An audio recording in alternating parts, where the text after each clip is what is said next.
which spewed a lot of other comments, and I responded to him and asked him if ignorance was bliss when I was campaigning with him for the elections. I then in turn made a post on Speaker Bahamas. I addressed it, or included Mr. Shane Gibson, Alpha Gray, and Ryan Pinder. And I said to them, we were only asking, as Bahamians, we wanted to know if the key was sold. We wanted to know what were the deals being made as it related to Bahama. And, we are all Bahamians, and so we have a right to know the answers to these questions. So, there was a lot of persons that were really upset, and, I gave that challenge. I said, if you're really, really upset, then inbox me your numbers, let's form a group, and we will march July 9th on the eve of the independence celebrations. In about 3 days, we had a WhatsApp group with persons that were organizing. We had a Facebook page, and now we have about 300 persons on our Facebook page that are commenting. So, to prepare us for the march, for the assemble, we sent a letter into the Commissioner of the Police. I myself emailed a letter to Mr. Elliston Gravesley. And on Friday, the 1st of July, I got an email asking me to come to the Commissioner's headquarters to speak with Mr. Stephen Seymour. He's the Senior Assistant Commissioner of Police. And in the meeting with him, he told me right out that our permit was denied on the fact that he don't think we were being patriotic to the Bahamas. And we ran over some things. I ran over the constitutional rights for Bahamians with him. And he said to me, y'all don't understand the constitutional rights. And I said, how do you mean we don't understand it? It says what it says. I said, we do have a right to assemble. So he's like, well, come out there, I'm going to lock you all up. I said, well, what if we assemble without any placards? What if we just wear our solidarity shirt? He said, no, if you come out there in those shirts, and we will still lock you up. So this is now to just speak briefly about the group and what our plans are for going forward, because we think that as Bahamians we have a right to assemble. Our constitutional law says that, and we have Mr. Morris here, and he's going to speak more on our constitutional rights. Okay, well,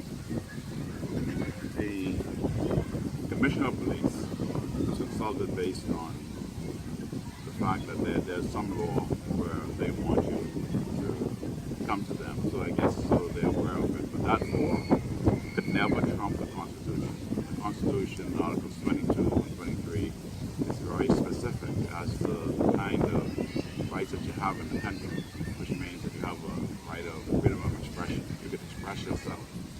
You certainly have freedom of movement and freedom of assembly. So anyone who wants to demonstrate can do it without the permission of the Commissioner of Police, and certainly without the permission of Stephen Seymour.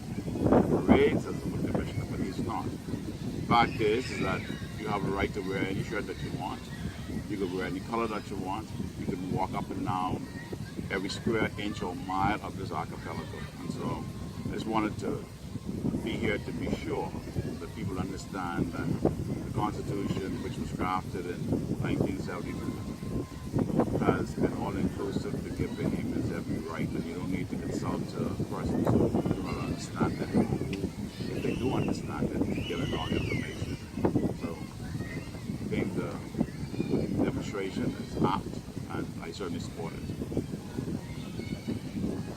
Yes, well, I joined Solidarity on the grounds that I believe that solidarity for Bahamians to negotiate on behalf of Bahamians, with the Bahamian people in particular, is important. So I joined forces to lend my hand and to support the initiative for the march, and not only just for the march, for the journey ahead, because we have come to see and acknowledge the discourse of the Bahamas, in which we have found ourselves fighting for our survival across the entire Bahamas. We the people have lost confidence in our government to be responsible in fighting for us or even negotiating on behalf and in the interest of the Bahamians. Over the many decades, we realized that we have not had any official opposition to stand and fight for the national interest of Bahamians. We, the Bahamian people, are saying to the government, they've had enough of their misrepresentation of Bahamians, and we are prepared and ready to push back. Push back against the system, the oppressed system of governance in which we find ourselves in the Bahamas. We refuse to sit idle and allow our government to continue to negotiate on behalf of the elite and the special interests of why we, the Bahamian people, suffer. We ask this question: who's advocating in our government of any opposition on the same for Bahamians?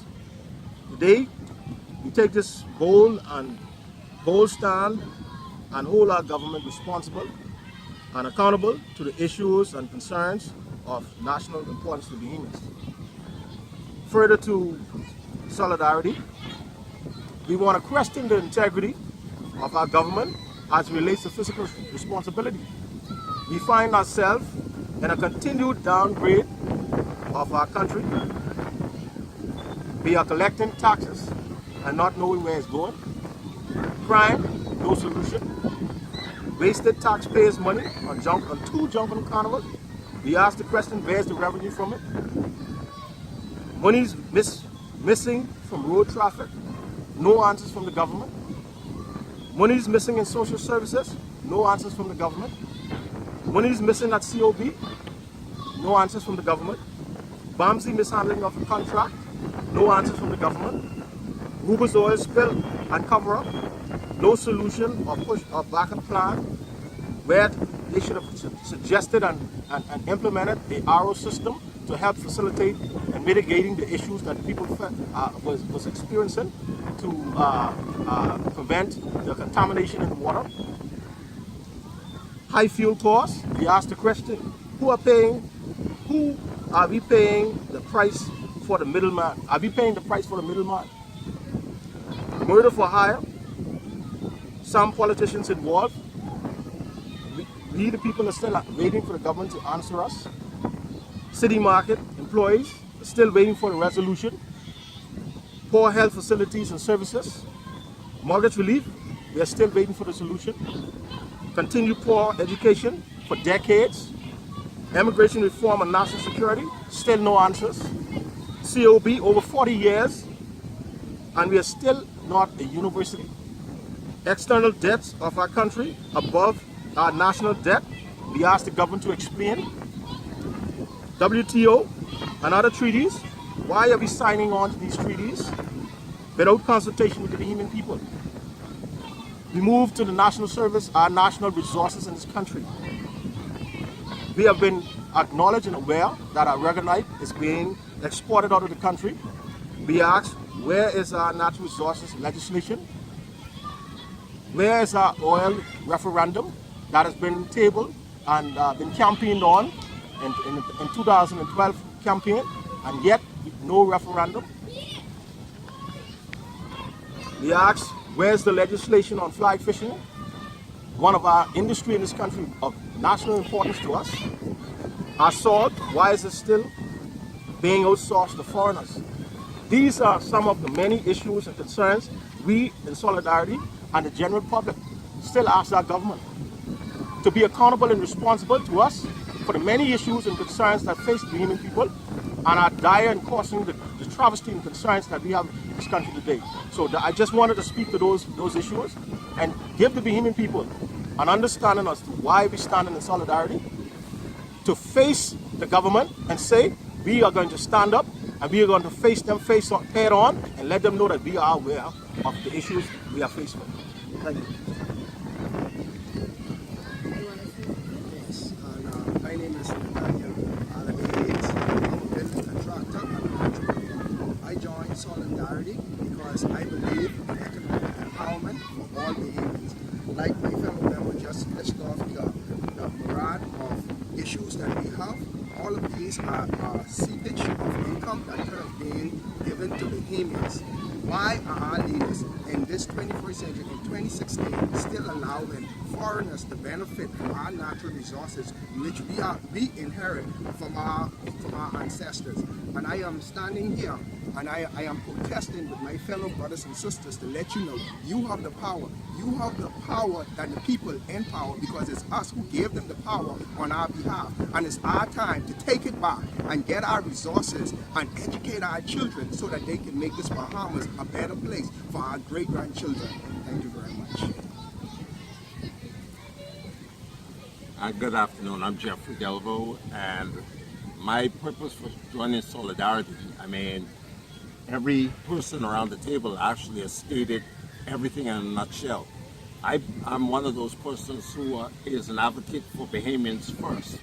Apparently, it has been said that we are guided under the premise that Bahamians are first. But if you ask the average Bahamian citizen, they would actually tell you that they do not feel as if they are first. They actually feel as if they are third and fourth rated citizens right here in their own country. It is about time that our laws protect the Bahamians' interests first and foremost. I mean, it's important that we speak about the foreign interest groups and so on and so forth. But it's very important that we as Bahamians be given the first right to everything in this country. And until that time comes, then Bahamians will always feel as if we are not regarded as the inheritors of what our country has provided for us. I long to see the day where we have a government that decides that the best interests of Bahamians are put first and foremost. Let the laws of the land be carried out, which seems to be one of the major issues. We have the issues of crime, we have the issues of being placed as third-rated citizens in the country. These matters can be addressed once we enact the proper legislation and more than anything, carry out what is on our books. It is sad to see that our country has turned into something that many of us have not envisioned. In fact, growing up as a little boy here in Nassau and seeing that we are our brother's keepers, apparently that is not the case today.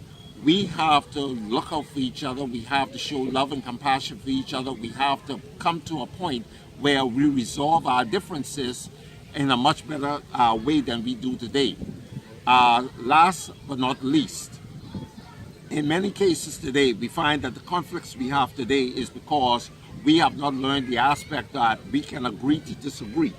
And until that time comes when we actually do partake into that measure, our people will not advance to the other level that we all around the table anticipate. Solidarity is exactly that. We are here united. United in solidarity, united for a cause, and lastly, united to represent the causes for the Bahamian people. And that's what I would like to share. Thanks.